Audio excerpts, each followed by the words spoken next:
Sa Good Vibes, nakabati na kamusang empanada sa Lasal Avenue sa Bacolod City nga permi lang sold out.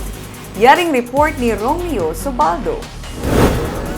Las 10 pa lang sang aga, hubas na ang unod sang estante ni Alan Galang sang Manong's Empanada sa Lasal Avenue malapit sa Taytay. Gani, masako siya sa pagmasa sang dough para sa iyang empanada kay napalibutan na siya sa mga customer nga nagahulat nga may maluto na sa iyang mga produkto. May mga estudyante. Ding lang. Wala na no. Thank you. May tricycle driver. Ito mga flavor? Chicken good. Wala pa eh. Pati naka-SUV, nagahapit sa iya para magbakal sang empanada. Pero may ka bakal? Oo. Anong flavor yung mayanan namin yan? Itong namin itong isa. Tuna? Cheese. Cheese. Tuna, oh. May chicken, tuna kag cheese, 20 pesos ang bilog. Istorya ni Alan, 2010 pa siya nga nagapwesto diri pero sa nag-igo ang pandemic, nawad-an siya sa panagabuhian.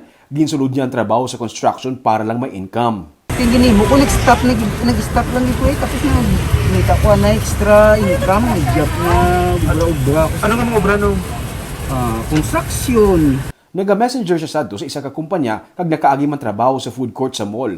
Ang ulihin niya nga sweldo pagtapos sa kontrata niya, gingamit niya sa pagsugod sa negosyo. Ang last kong sweldo, amo ginpunan ko kay one time nakita ko nga isa ka food cart bala na naglabay ang muno. Sige ko mas may buro.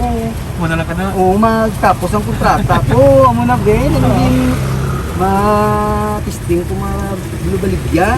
Wala man siya iniskwelahan sa pagluto pero malawig man kuno ang proseso antes niya nakuha ang nagustuhan niya nga sabor sang empanada. Ang ini nga resipe, wala ko ni giniskwelahan, kundi dugin imagination ko lang bala sir, gin try and error, gin ano ko, na invento ko kung paano ko bala makahimo sang empanada nga lain man bala sa iba ng hindi magparehas timpla sa iban. Kag ang kadamuon sa customer kag suki niya sa kada adlaw, amo ang makapamatuod nga manamit ang iyang recipe. Ang kada ginabakit nga empanada, rekta na sa puyo kay may nagahulat.